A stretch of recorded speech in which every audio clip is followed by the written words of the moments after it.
నీ పేరేంటమ్మా? వాసవి సార్. వాసవి. నీ పేరమ్మా? పవన్ సాయి. పవన్. బాగున్నారా సార్? మిమ్మల్ని కలవడం చాలా ఆనందంగా ఉంది. Okay, good. అంటే నువ్వు ఎట్లున్నావు? బాగున్నావా? బాగున్నాయి. రండి, రమ్మా.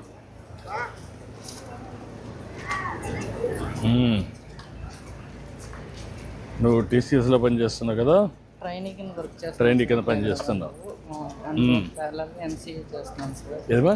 ఎంసీఏ ఎంసీఏ చేస్తున్నావా? చేస్తున్నాను. ఎంసీఏ బీఎస్సీ కంప్యూటర్ సైన్స్ అవ్వగానే ఎంసీఏ స్టార్ట్ చేసింది. ఎంసీఏ ఫస్ట్ ఇయర్ ఎండింగ్లో ట్రైనింగ్ కింద టీసీఎస్ నుంచి ఆఫర్ వచ్చింది. ఇప్పుడు నువ్వేం చేస్తున్నావా? 10th చేశాను సార్. ఇంకా అమ్మగారికి బాగోక ఇంకా ఇంటికాడే ఉన్నాను. వదిలేసావమ్మా? మళ్ళీ పోలేదా? అమ్మకి హెల్త్ బాగోదు కదా సార్. ఇంకా ఆవిడ కేర్ టేకర్ పని ఏమి చేయకూడదు సార్. ఇంకా ఆవిడకి పని చేయడం గట్టా అన్ని ఫుడ్ వండి పెట్టడం చేయడం. ఇంటికాడ ఉన్నాను. ఎన్ని రోజులైంది మనం నిలిపేసి? చదువు నిలిపేసి 10th క్లాసు? 4 years అయింది. 2020లో చేశాను. 2020లో చేసాము. తర్వాత నువ్వు ఇంట్లో నుంచే చదువుకోవచ్చు కదమ్మా? అదే అంటే కొంచెం ఇంటర్మీడియట్ అట్లా అంటే ప్రయత్నం చేయాలి కదా. కష్టాలు వచ్చాయని వదిలిపెట్టేయకూడదు కదా. నీ భవిష్యత్తు కూడా ఉంటుంది కదా. ఒకవేళ మదర్కి బాధ్యత, ఆ బాధ్యత చేస్తూనే నువ్వు చదువుకుంటే తర్వాత నీ జీవితంలో కూడా అవకాశాలు వస్తాయి కదా. అంటే అన్నయ్యని చదివించాక అన్నకు కొంచెం ఇప్పుడు జాబ్ చేస్తున్నారు కదా సార్. ఆ సేవింగ్స్లో కొంచెం నన్ను కూడా చదివిద్దామని ఇంటికి ప్రైవేట్గా కడదామని అంటే నువ్వు బయట పోయి చదువుకుంటావా లేకుంటే ఇంటికాడ ఉండి చదువుకుంటాను. అదే అమ్మా. నమస్కారం. నమస్తే అమ్మా. అదమ్మా, రామ్మా.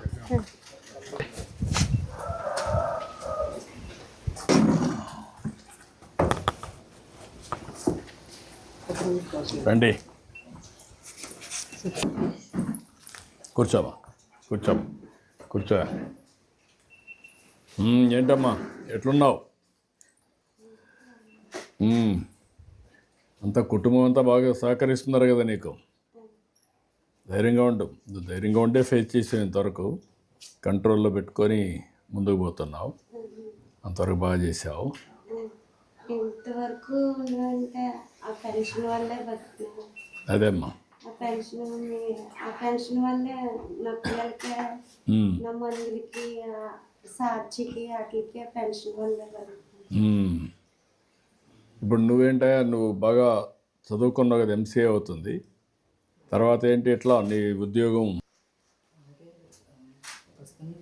ట్రైనింగ్ కాబట్టి ఇన్ హ్యాండ్ 13 ఇస్తున్నారు. 13,000 ఇస్తారు. రేపు ఫుల్ టైం అయితే ఎంత వస్తుంది? నువ్వు ఏ మాదిరిగా సమర్థత పెంచుకుంటున్నాను అంటే నీ తెలివితేటలు బట్టే నీకు జీతాలు వస్తాయి. అంతేగాని నువ్వు తక్కువ పని చేస్తే తక్కువ ఇస్తారు. నువ్వు బాగా పని చేస్తే ఎక్కువ వస్తుంది. అదంతా కూడా ఆటోమేటిక్గా పెరుగుతూ వస్తుంది. దానికి నువ్వు ఎప్పటికప్పుడు నా స్కిల్స్ అప్డేట్ చేసుకుంటూ టెక్నికల్ స్కిల్స్ అండ్ కమ్యూనికేషన్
అర్హులమై ఉన్నాం, మాకు పింఛన్ ఎప్పుడు ఇస్తారయ్యా అని అడిగితే, అమ్మా అయ్యా మీ ఊళ్ళో ఎవరన్నా చచ్చిపోతే అప్పుడు రండి, అప్పుడు ఇస్తాం మీకు పెన్షను అని వెనుక్కు తిరిగి వచ్చి సుదీర్ఘ పాదయాత్రలో చేస్తున్న మన జగన్ బాబుని కలిసి ఈ విధంగా జరుగుతుందా అని చెప్తే ఆ రోజే మాట ఇచ్చారు. ఇచ్చిన మాటకు బద్దులై మన ప్రభుత్వం రాగానే తొలి సంతకం పెన్షన్ పేపర్ల మీద చేసిన ఘనత మన జగన్ బాబుకే దక్కుతుందని మరొక్కసారి మనం చేస్తున్నాము. నేను విడో పెన్షన్ 1000 రూపాయల నుంచి అందుకుంటున్నాను జగనన్న. 1000 రూపాయల పెన్షన్ అప్పుడు ఎంతో ఇబ్బందులు పడ్డా. మీరు రాగానే 2250 రూపాయలు మన చేతిలో పోసి, అన్నా నేనున్నానని చెప్పారు మీరు, నేను విన్నాను అనుకున్నానన్నా. 2250 రూపాయలు పుచ్చుకున్నప్పుడు మీరు చెప్పారన్నా నేను ఇట్లానే పొడుగింపు ఇస్తా వస్తానని. అదే నేను మనసుకు నచ్చుకున్నానన్నా.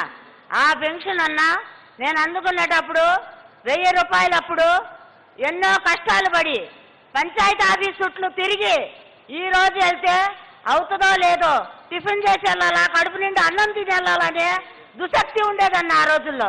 ఆ 1000 రూపాయల పెన్షన్కి టెన్షన్ వచ్చేదన్న, ఈరోజు ఇస్తారో ఇవ్వరో అనే ఎంతో టెన్షన్ వచ్చేది. ఆ టెన్షన్లో 1000 రూపాయల పెన్షన్కి వెళ్తే అన్న, అమ్మా ఈరోజు కంప్యూటర్ పనిచేయట్లేదు అని చెప్పేవాళ్ళన్నా.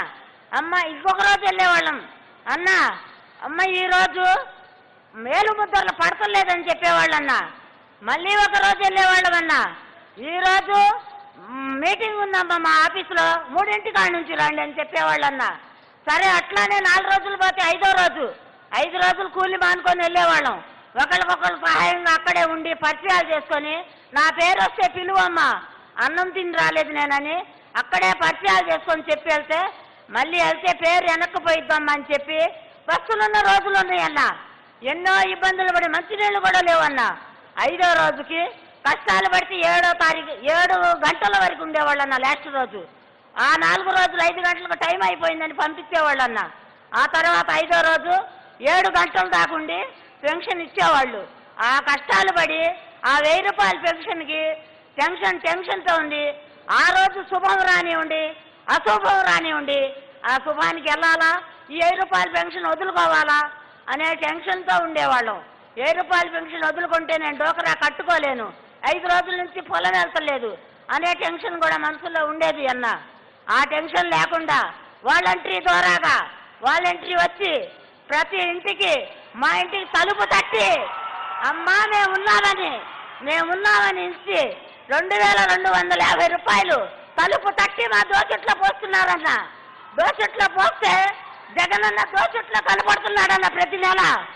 ప్రతి నెల జగనన్న దోచుట్లో కనబడుతున్నాడు. కానీ అన్న సంవత్సరానికి ఒకసారి జనవరి 1 వచ్చిందేమో, మాకు ప్రతి నెల జనవరి 1 అన్న. ప్రతి నెల జనవరి 1 అన్న. మాకు ప్రతి నెల 2250 రూపాయల నుండి ఈరోజు జగనన్న చేతుల మీదుగా 2500 పుచ్చుకోబోతున్నానన్న. నాకు అద్దురాలైన బీమా అన్ని వద్దుది అన్న. నాకు నేను నవరత్నాలు చెప్పారు పాదయాత్రలో, నేను 6 రత్నాలు అందుకున్నానన్న. 6 రత్నాలకు అర్హురాలయ్యానన్న. ఒక రత్నం పెన్షన్ పెంపుదల, 2వ రత్నం అన్న నాకు ఆసరా వచ్చిందన్న. మా మహిళా గ్రూపు బాజీబాబా మహిళా గ్రూప్ అన్న. బాజీబాబా మహిళా గ్రూపులో మా గ్రూప్ వాళ్ళు ఇక్కడే ఉన్నారన్న. మా గ్రూపులో నేను సభ్యురాలనన్న. మాది పత్తిపాడ నందిపాడన్న, పెద్ద నందిపాడు. మేము బ్యాంకే బరోడా నుంచి లబ్ధి పొందామన్న. ఎంతో నుంచి ఫస్ట్ నుంచి 15,000 కాడి నుంచి ఈరోజు 1,00,000 రూపాయలు అందుకున్నామన్న. 15,000 రూపాయలు అప్పుడే టెన్షన్ పడతా 30 రూపాయలు కూలి తెచ్చుకొని మేము నెల కట్టగలుగుతామా కట్టలేమా అనే టెన్షన్ ఉండేది. ఈరోజు అట్లా కాదు, మా అన్న 1,00,000 రూపాయలు ఇచ్చిన 2250 రూపాయలు వస్తున్నాయి, అయ్యే నేను కట్టుకుంటానని ఎంతో సంతోషపడి 1,00,000 రూపాయలు ధీమాగా తీసుకుంటున్నానన్న. ఫస్ట్ సారి నాకు ఆసరా వచ్చినప్పుడు 7,400 రూపాయలు వచ్చినాయి అన్న. మా గ్రూపులో 7,400 రూపాయలు 2 విడతలు వచ్చినాయి. 14,800 రూపాయలు వచ్చినాయి అన్న. నేను ఆ డబ్బులతో టిఫిన్ సెంటర్ పెట్టుకున్నానన్న. టిఫిన్ సెంటర్ పెట్టుకొని అక్కడే గడుపుకుంటున్నానన్న. 2వ విడత 3వ విడత అన్న చేయూత వచ్చిందన్న నాకు 18,000 రూపాయలు. 18,000 రూపాయల 750 రూపాయలు పింఛన్ వచ్చిందన్న నాకు. చేయూత తీసుకొని చీరాలు వెళ్ళి నా కూతురందో అన్న, అమ్మ జగనన్న ఇచ్చింది నీకు ఎప్పటికీ ఆ డబ్బు వేస్ట్ చేయకు, వృధా చేయకు, చీరలు ఇప్పిస్తాను, చీరల వ్యాపారం పెట్టుకోందన్న నా కూతురు. నా కూతురు చీరల్లో ఉంటుంది, కిరాణా షాప్ పెట్టుకొని ఉంది. ఆ చెప్పినప్పుడు నేను ఆ చీరలు తెచ్చుకొని చీరలు సవ్యంగా చేసుకుంటున్నా. 2 విడతలు పడిందన్న నాకు 18,750 రూపాయలు చేయూత. ఆ కానుక కూడా అందుకున్నానన్న నేను. ఇంకొక కానుక ఉందన్న, నా మనవడు అమ్మఒడి 2 సార్లు పడిందన్న. 2 సార్లు పడింది. మన గవర్నమెంట్ పాఠశాలలోనే 3వ తరగతి చదువుతున్నాడు నా మనవడు. నా మనవడు అంటాడు, నాయన దాది ఇంగ్లీష్ మీడియం రకే దాది అని చెప్పి ఇంగ్లీష్ చెప్తే మా అన్న జగన్ భాయ వచ్చి ఇంగ్లీష్ మీడియం పెట్టారు. మనప్పుడు ఇంగ్లీష్ మీడియం లేదు. నేను చదువుకుంది 5వ క్లాసు. నా తర్వాత నా పిల్లలు చదువుకున్నా వాళ్ళకి ఇంగ్లీష్ మీడియం లేదు. 3 పిల్లలు నాకు, 2 చదివారు. ఆ 2లో ఇంగ్లీష్ మీడియం లేదమ్మా. ఇవాళ వచ్చింది మన జగనన్న వచ్చినాక ఇంగ్లీష్ మీడియం వచ్చింది.